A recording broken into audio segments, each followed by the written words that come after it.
paz do Senhor, meus queridos, amados irmãos, estamos aqui mais uma vez para transmitir a você mais uma aula da nossa IBD, agora iniciando esse novo trimestre desse novo ano, né? Orando para que Deus dê graça e que nós possamos em breve nos reunir presencialmente em nossa igreja, no Templo Sede, ali na Rua Cônigo Tobias 168, Alto do Tabaú, Igreja Evangélica Assembleia de Deus, Ministério do Belém. Mas estamos aqui para mais essa etapa de estudos bíblicos baseados na revista da Escola Bíblica Dominical da CPAD, da Casa Publicadora das Assembleias de Deus do Brasil.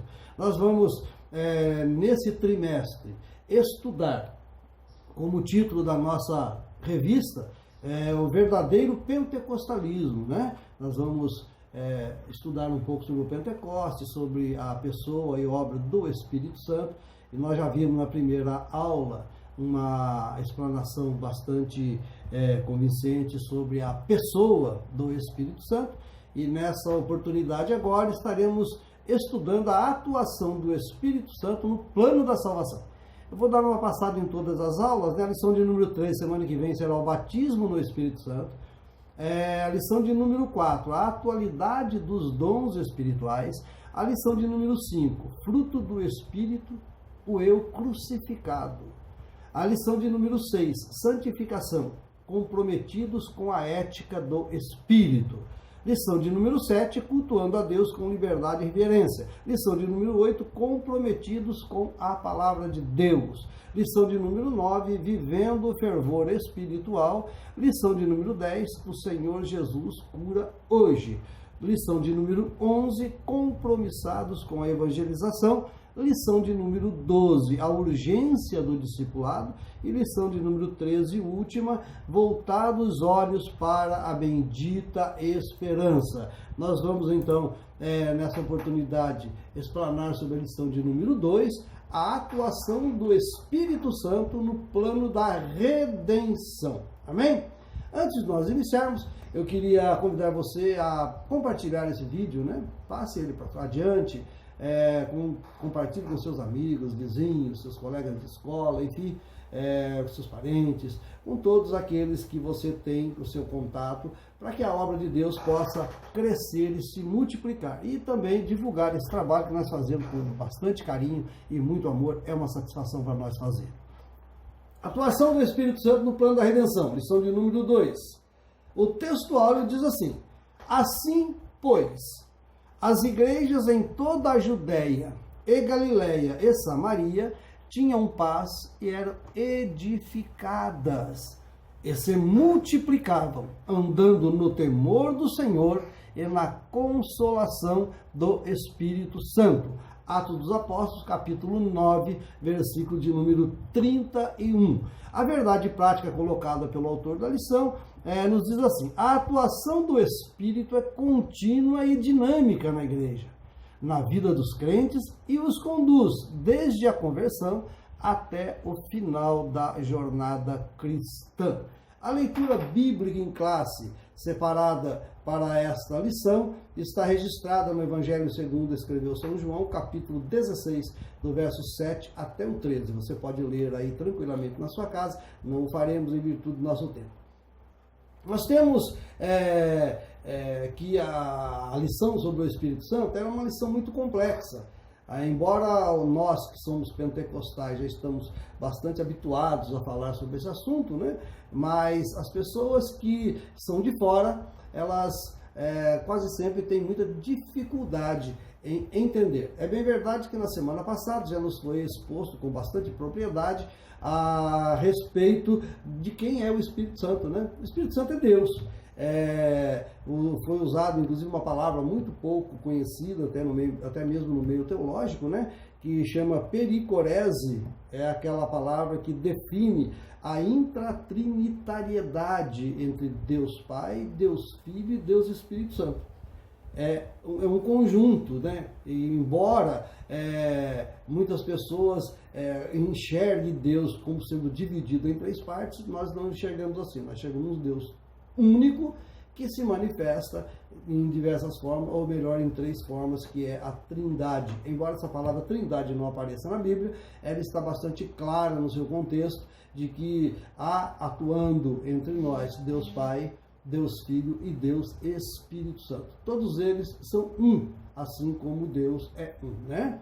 Então, é um assunto realmente bastante até complexo, mas nós podemos separar nessa oportunidade para estudarmos a respeito da pessoa divina do Espírito Santo, né? O Espírito Santo tem algumas características, como já foi visto na aula passada, a sua divindade, né? Ou seja, deidade absoluta, ele é Deus, o Espírito Santo é Deus. Daí nós podemos adorar sim ao Espírito Santo, porque quando se adora o Espírito Santo, se adora a Deus. Quando se adora a Deus, adora o Espírito Santo e Cristo ao mesmo tempo, porque ambos são Deus, né? Todos são Deus. Então, é bastante interessante esse nosso ponto de vista a respeito da Trindade. Ele possui personalidade e também tem seus atributos divinos, não é verdade? Então, quando nós glorificamos a Deus, na realidade nós estamos glorificando a Trindade total, inclusive o Espírito Santo, que é Deus. Nós vamos então entrar em nossa lição. A nossa lição nessa oportunidade, que fala sobre a atuação do Espírito Santo no plano da redenção, ou seja, no plano da salvação humana. Desde o início da criação, o Espírito Santo estava pronto para fazer, juntamente com Deus, fazer tudo o que era necessário para colocar em prática esse plano da salvação. Então nós vamos nessa oportunidade estudar. Nós temos a nossa lição, né, dividida em 3 tópicos principais. O primeiro tópico é o Espírito Santo como promessa, né? Embora o Espírito Santo apareça no Antigo Testamento várias e várias vezes, ele é colocado como o Espírito de Deus, que veio sobre Moisés, o Espírito de Moisés, depois passa para Josué, enfim, Deus sempre está, o Espírito Santo está sempre agindo no ser humano. Isso até denota que nós possuímos sim a tendência de buscarmos a Deus em virtude de, lá no princípio, Deus ter nos dado a vida. E vida é fôlego de vida é espírito, né? Nós somos compostos de corpo, alma e espírito. Nós somos um ser triuno também. Então, é bem verdade que esse complexo entre triunidade humana e a trindade divina não tem nada a ver uma coisa com outra, né? São características próprias do ser humano, mas Deus plantou no ser humano aquilo que nós podemos chamar de uma semente para que ele possa buscar a Deus, embora nem todos assim o façam. Então nós vamos entrar aqui, o Espírito Santo como promessa. A promessa messiânica, né? A promessa existe porque existe um plano. E não é um plano qualquer, né? Isso envolve 3 pessoas distintas. Pai, Filho e Espírito Santo. Está lá em 1 Pedro capítulo 1, verso 2. Você pode conferir depois lá. Quando nós falamos de promessa messiânica, né? O Espírito Santo de Deus trabalhou no passado com todos os heróis da fé, com todos os patriarcas até, com os profetas, com os reis até, com os juízes, né? E dentre essas pessoas, o Espírito Santo atuou de uma forma tão enfática em mostrar que Deus estava naquele instante traçando um plano de salvação. E esse plano de salvação que Deus estava traçando era a vinda do Messias. O Messias veio, é Jesus Cristo, nós sabemos disso. Então, desde a antiga aliança, nós vamos ver no subtópico número 2, né, que há uma diferença de atuação do Espírito Santo antes e depois do Pentecostes. Até o Pentecostes, o Espírito Santo, ele capacitava as pessoas para falar a palavra de Deus, para falar a vontade de Deus para com o povo de Israel e para com a humanidade. Já na nova aliança, nós vamos ver que após o Pentecoste, o papel do Espírito Santo é edificar a igreja, é fortalecer a igreja, é consolar. Nós vamos ver no decorrer da lição, temos uma sequência a ser seguida, né? E nós vamos ver que o papel dele é muito mais abrangente do que no Antigo Testamento. No Antigo Testamento, o Espírito de Deus estava trabalhando com os profetas para que eles nos transmitissem para as gerações futuras as recomendações e o plano que Deus tinha para executar a salvação do homem que havia caído lá no Éden, né? Até então, o diabo estava tentando até tomar com propriedade sua o homem, porque o homem havia pecado. Então era necessário que viesse um Redentor, e o Redentor, então, resgatasse as almas das mãos do inimigo e fizesse um povo para o adorar em espírito e em verdade. O segundo tópico da nossa lição fala que o Espírito Santo consola e ensina. O primeiro subtópico está no verso 7 da nossa lição em classe, né? Nós vamos encontrar que o Espírito Santo é o Consolador. Cristo, quando estava na terra, ele dizia que ele precisava ir para o Pai. Porque se ele não fosse para o Pai, não viria o Consolador. Ou seja, havia, naquele momento em que Cristo estava na terra, ele estava transmitindo a palavra diretamente. Era Deus, em forma humana, transmitindo a palavra diretamente aos seus discípulos. E depois, então, quando ele vai assunto aos céus, quando ele é arrebatado às alturas novamente, volta ao seu trono de glória, como nós assim temos conhecimento que está escrito na palavra de Deus. Ele está hoje no seu trono de glória, nos céus, junto com o Pai, e o Consolador, o Espírito Santo, é aquele que vem nos confortar, né?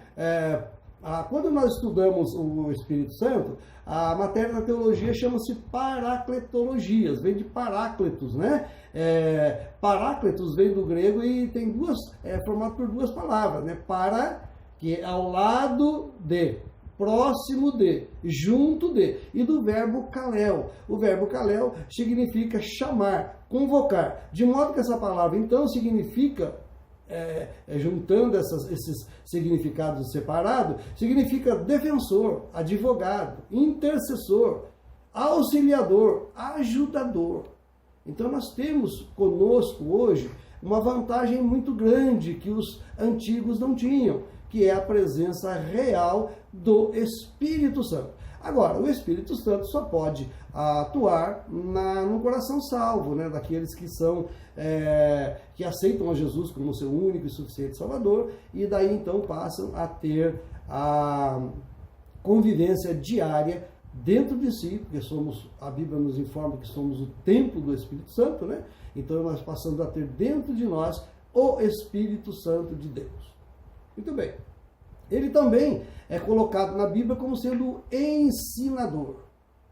Jesus, quando ele estava aqui na terra, ele deixou bem claro aos seus discípulos: olha, quando vos conduzirem, após a partida dele, ele está dizendo, quando eu partir para o Pai e vos conduzirem, logo após a minha saída daqui, pegarem vocês e levarem até os tribunais, até os magistrados, para vos acusar de alguma coisa, não ficais apreensivos sobre o que haveis de responder, porque na mesma hora o Espírito Santo vos ensinará e vos fará lembrar de tudo quanto vos tenho ensinado. Ora, se é para nos lembrar, é porque nós já sabemos de algo. Então aqui nós podemos fazer um parênteses e meditar sobre um outro aspecto desse ensinador, né? Se o Espírito Santo nos ensina e também nos fará lembrar aquilo que temos ouvido e visto, né, no caso dos discípulos, nós podemos entender então que o Espírito Santo de Deus, ele pega algo que nós já conhecemos e faz trazer novamente a memória para que nós venhamos a trilhar o caminho correto, não nos desviarmos da presença de Deus.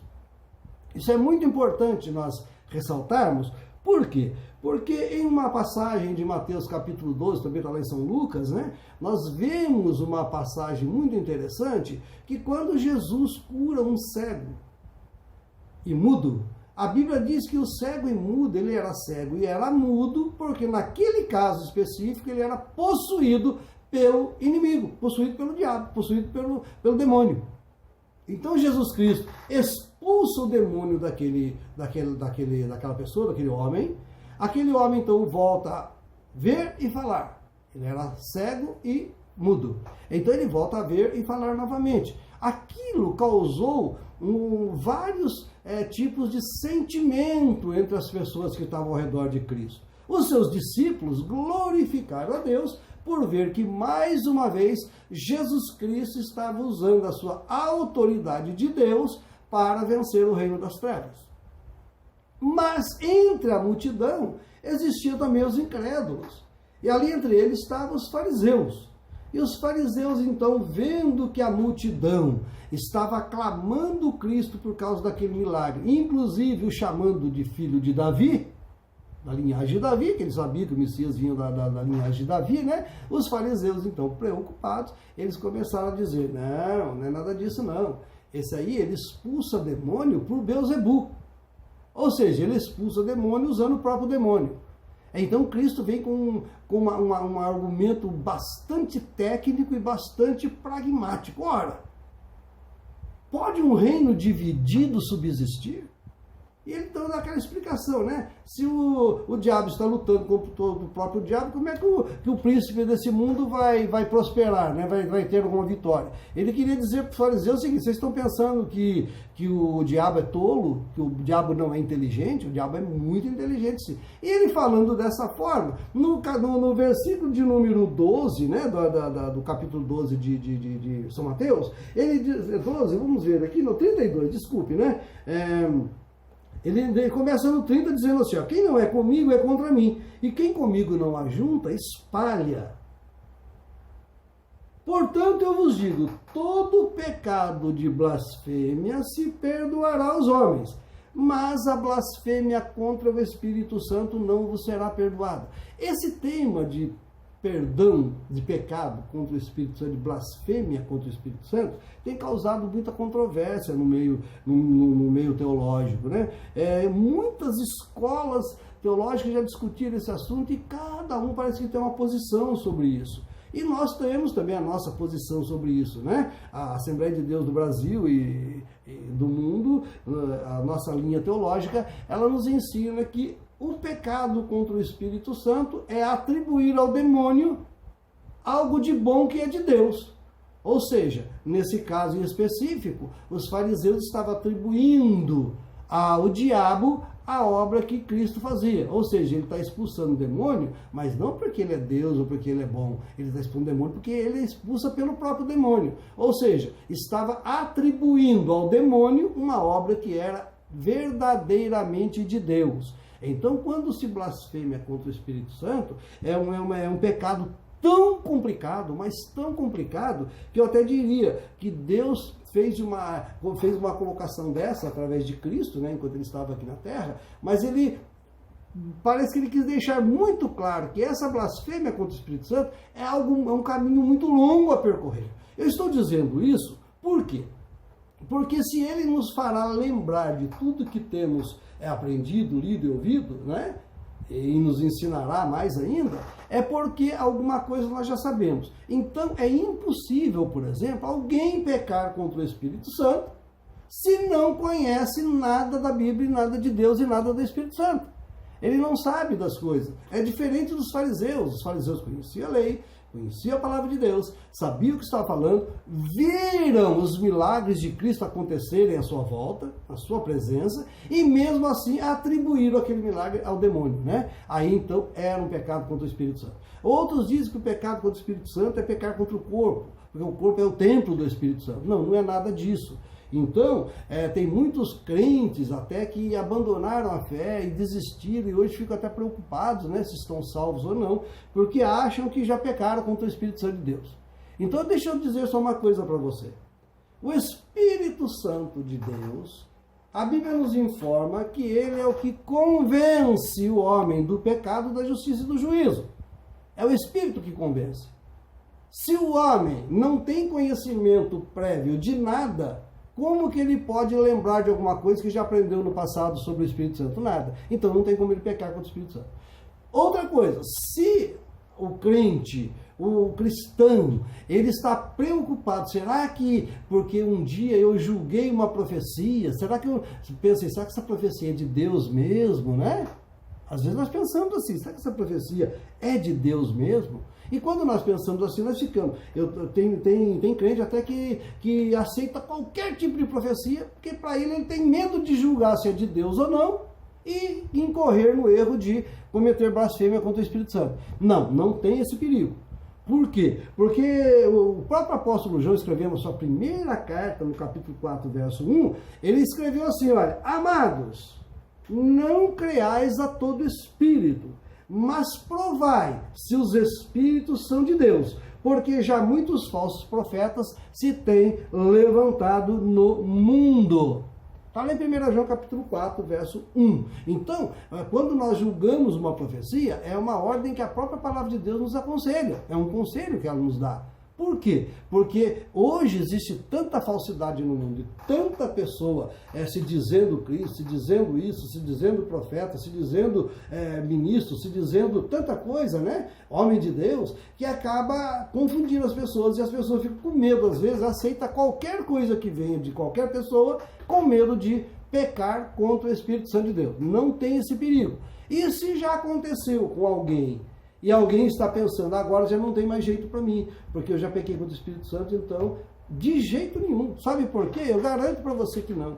Porque se você está preocupado, é porque ainda tem o Espírito Santo de Deus dentro de você a te convencer que você fez alguma coisa errada. E se o Espírito Santo nem está dentro de você, você não pecou contra o Espírito Santo de Deus. É impossível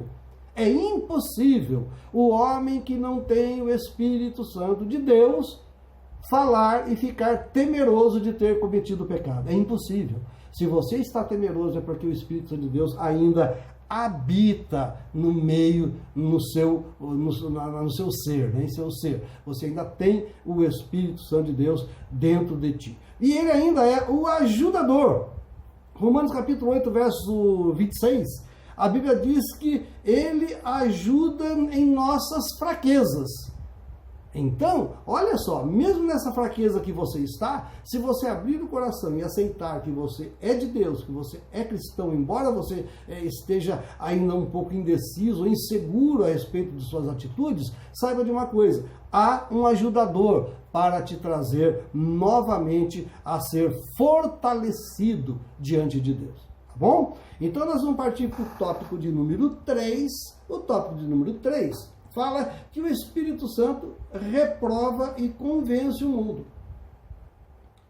O Espírito Santo convence o mundo do pecado. A ideia do verbo convencer é persuadir, ou seja, é alertar a pessoa. Isso é observado também em outros personagens, outras passagens até do Novo Testamento, né? Está lá em João capítulo 8, verso 46, 1 Coríntios capítulo 14, verso 24, Tito 1 e 9, e mais algumas referências que você pode procurar tranquilamente depois na sua casa. Jesus disse pecado e não pecados. Isso porque ele não está falando de alguns pecados ou transgressões específicas, mas da incredulidade. Incredulidade é o pecado, né? Isso é o pecado. Do pecado porque não crê em mim. Ele falou dessa forma, está lá em Romanos capítulo 3, verso 23, né? Você poderá ver isso. Então, quando Cristo fala de pecados, ele está falando de coisas cometidas no dia a dia. Quando fala do pecado, ele abrange todos os pecados e fala, isso tudo é pecado. Né? E ele veio para nos resgatar do pecado.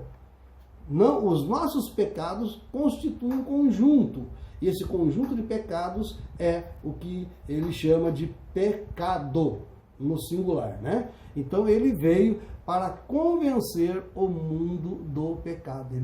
Deus enviou o Espírito Santo à terra para convencer o homem do seu pecado. É bastante interessante nós pararmos e refletirmos um pouco. Por quê? Você vai pensar assim, mas então por que tem muita gente que nunca aceita Jesus Cristo e vai morrer e vai para o inferno? Era para o Espírito Santo de Deus convencer a todos. Não há um convencimento coletivo e também não há um convencimento individual. A pessoa tem que se interessar por Deus. É diferente, porque todos nós temos o desejo de nos aproximar de Deus, em todas as eras, em todas as épocas, em todos os povos desse mundo, os reinos, enfim, todas as tribos, aldeias, qualquer lugar onde desde o início houve civilização, há o ser humano, e o ser humano possui dentro de si como se fosse um sensor que identifica o que é bom e o que é mal. Ele sabe o que é bom e o que é mal, né? Agora, tem pessoas que, embora tenham esse sentimento, preferem, pelo seu próprio livre-arbítrio, usar esse livre-arbítrio para não crer ou não querer. Ele não é obrigado a querer, né? Ele tem a opção, ele pode escolher ou pode não escolher. E muitos não vão escolher. A Bíblia fala que o filho da perdição já está reservado para a perdição mesmo. Não é que Deus criou para a perdição. Deus não criou para a perdição, mas deu a ele o direito de escolha. E ele escolheu não servir a Deus. Se ele escolheu não servir a Deus, ele prefere, então, não acreditar que um dia haverá juízo para ele. E quando ele pensa dessa forma, ele não consegue distinguir, ele não consegue achar que o mal que ele está fazendo é mal. Ele não reconhece o mal como mal. E também não tem a capacidade de reconhecer que o bem é bem. Então ele fica numa situação em que jamais ele permitirá o agir de Deus em sua vida. Esse agir de Deus é permitir que o Espírito Santo atue livremente na sua vida, né? Então ele convence o mundo do pecado. No segundo subtópico, o Espírito Santo também convence o mundo da justiça. Está lá no verso 10 da nossa leitura introdutória, né? A justiça que o Espírito Santo se refere, ela convence o mundo e é a justiça impecável de Cristo. Por quê? Porque Cristo morreu e ressuscitou dentre os mortos, está à destra de Deus intercedendo por nós. Ele voltou para o Pai, mas ele deixou a sua justiça, ele cumpriu a justiça. Porque desde o início, a justiça dizia que o homem tinha que se reconciliar com Deus. E através do sangue de Cristo, é o sangue da expiação, é o sangue da reconciliação, é o sangue da aproximação do homem com Deus, é o sangue da redenção, é o sangue da purificação. Então, quando nós falamos dessa forma, existe uma série de qualidades que nós podemos atribuir ao derramamento do sangue de Cristo que foi feito em prol da humanidade. E fazendo dessa forma, ele cumpriu tudo que a justiça pediu, tudo que a lei mandava fazer foi cumprido em Cristo. O apóstolo que escreveu aos Hebreus, ele disse que nós não temos um sumo sacerdote que não saiba compadecer de nossa fraqueza, porque em tudo ele foi tentado, assim como nós, né? E ele também é um sumo sacerdote que cumpriu todas as exigências da lei de Moisés, cumpriu todas as exigências que passava pelo sacrifício, pelo derramamento de sangue, para que uma vez por todas nós pudéssemos então ter diante de nós a parede da separação quebrada. Hoje não há mais separação entre o homem e Deus. Só há separação, a única separação que existe entre o homem e Deus é o pecado. Quando o homem reconhece o seu estado pecaminoso, reconhece que ele necessita de Deus, então nesse momento o Espírito Santo de Deus o convence da justiça e do juízo e faz com que ele então volte-se para Deus e procure se acertar com o Pai. Daí ele falar sobre o juízo, né? Quando confessamos que Deus ressuscitou Jesus dentre os mortos, somos salvos. Está em Romanos capítulo 10, o verso 9 e o 10. Paulo nos garante que ninguém pode dizer Jesus é Senhor, a não ser pelo Espírito Santo. Está lá em 1 Coríntios capítulo 12, verso 3. Um alerta muito grande. Você vai encontrar nos evangelhos sinóticos, principalmente, né, Mateus, Marcos e Lucas, várias passagens em que o demônio, através da pessoa endemoniada, chama Jesus de Senhor. Chama Jesus de Senhor. Como em alguns casos, chega a dizer, por que vieste nos atormentar antes do tempo? Senhor, reconhecemos que é Senhor. Mas isso aí é uma falsidade. E essa falsidade, ela é transmitida pelo inimigo até para o homem carnal. E o homem carnal também, muitas vezes, ele sabe fingir-se de crer em Deus, de crer em Cristo. Ele sabe fazer parecer bonzinho. Ele pode fazer isso, mas é fingimento. E esse fingimento é que o Espírito Santo de Deus, nós que aceitamos a Jesus e temos o Espírito Santo de Deus em nossa vida, é aquilo que João escreveu também em uma de suas epístolas. Ele disse que nós temos o Espírito de Deus. E nós sabemos discernir tudo, portanto, vós sabeis tudo. Nós temos que ter discernimento do Espírito. Então, daí, voltando ao início da nossa aula, eu dizia que quando a pessoa julga uma profecia, ou ela presta atenção, o julgamento, a palavra julgar não é nem tão bem colocada. Aqui dá a impressão que nós estamos nos colocando na posição de juiz, para saber se aquela profecia realmente é de Deus ou não. Mas, se aquela profecia, ela fere a palavra de Deus, ou contém algo que é diferente do que nós aprendemos na Bíblia, nós podemos sim rejeitar. Não é rejeitar o Espírito Santo, é rejeitar aquela mensagem que está sendo proferida, dizendo-se em nome dele. E muitas vezes não é, muitas vezes são profecias da carne, né? É muito comum em nossos dias nós nos depararmos até com grandes pregadores falando dessa forma e trazendo mensagens até muito bonitas, às vezes, para que a gente fique quase que enganado, né? Mas nós temos que entender que o Espírito Santo tem a finalidade de convencer-nos de que nós necessitamos de Deus. Daí, o plano da redenção do homem incluir a pessoa do Espírito Santo, que é Deus, né? Que, da mesma forma que nós já vimos no início, ele é também Deus da mesma forma. Simplesmente atuando em nosso favor de uma maneira diferente do que era feito no passado. Nós vamos estudar em lições futuras a respeito do batismo com o Espírito Santo, e também é um outro assunto que é uma pedra de tropeço para muita gente, né? Até muitas denominações evangélicas cristãs que não é que não aceita o batismo com o Espírito Santo, mas interpreta de uma forma diferente da nossa. Então nós vamos ver isso aí em lições futuras, que há um trabalhar do Espírito Santo hoje no meio da igreja. E esse trabalhar do Espírito Santo também inclui nos mostrar e revelar para nós e fazer com que fiquemos atentos a tudo que acontece à nossa volta. Por quê? Porque tudo que acontece à nossa volta tem um propósito para Deus. Essa pandemia que nós estamos vivendo, não podemos jamais pensar que existiu casualmente, ou mesmo que tenha sido criado pelo homem, como muitos creem, né, em teorias da conspiração, que foi criado em laboratório, etc. Tal. Não creio dessa forma, porque não é um vírus sintético, né, é um vírus animal, natural. Então, mas mesmo crendo em teorias da conspiração, acha que não, isso foi criado pelo homem. Mas tudo passa pela autorização de Deus. Deus é aquele que comanda tudo no universo. E se ele comanda o universo inteiro, ele comanda também uma disseminação de vírus como essa que nós estamos vivendo hoje. E tudo isso que está acontecendo é Deus alertando-nos, alertando o seu povo, para que estejamos mais atentos, para que aqueles que estão enfraquecidos na fé se fortaleçam.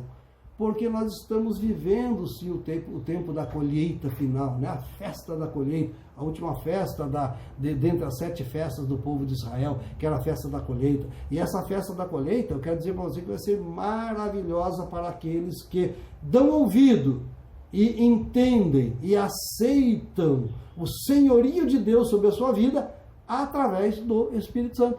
Por isso que ele trabalha na redenção do homem. Ele não só trabalhou para redimir o homem, mas ele continua trabalhando. Cristo uma vez falou aos seus discípulos, né? Eu trabalho até agora e meu Pai também. Há um trabalhar constante. O Espírito Santo de Deus ainda continua trabalhando no meio da igreja, no meio do seu povo, em nossos corações, para que nós não venhamos a permitir que doutrinas errôneas, que medo, que temor, que atuações inimigas do diabo venham a nos atingir, mas que nós possamos estar firmes e fortes na presença de Deus.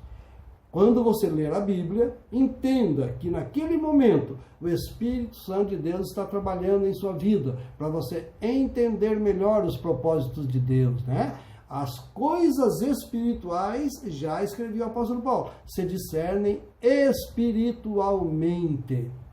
Tá bom? Então que Deus possa nos abençoar. E eu quero ler a conclusão da nossa lição para você, para que você entenda melhor o que o autor está querendo nos transmitir. Diante do exposto, ficamos sabendo que o sentido de consolador aplicado ao Espírito Santo é inerente à sua natureza e obra. O Espírito Santo atua na igreja para guiar o povo de Deus de forma coletiva, tanto de forma coletiva como de forma de ovelhas individualmente. E age também no mundo no processo da salvação. Cristo estava na terra, pregou seu evangelho, pregou a sua doutrina, trouxe seus ensinamentos, ensinou os discípulos aprenderam. Quando Cristo vai para o céu, o Espírito Santo é derramado no dia de Pentecostes, lá no cenáculo em Jerusalém. Nós entendemos que naquele momento em diante, o Espírito Santo começa a trabalhar no meio dos discípulos e capacitar. Isso que existe esse termo que é bastante interessante nós notarmos, é que o Espírito capacita o emissor da mensagem. Dá o poder de manifestar sinais sobrenaturais até para poder comprovar essa capacidade que ele dá. É por isso que nós cremos em milagre, e esse milagre ele nos é concedido por Deus Pai, por Deus Filho e pela atuação do Espírito Santo de Deus em nossa vida. Que Deus possa grandemente abençoar você. Que você possa ser um crente em Jesus Cristo, que permita que o Espírito Santo de Deus atue livremente na sua vida. Viu? E quando entrarmos para estudar até o batismo com o Espírito Santo, nós teremos a oportunidade de falar um pouco mais até sobre dom de línguas, profecias, dom de maravilhas, dom de cura, né? É um trimestre bastante promissor e eu tenho certeza que muitas dúvidas que porventura não existem poderão ser dirimidas para a glória de Deus. Que Deus abençoe e até uma próxima oportunidade, se Deus assim nos permitir. Amém.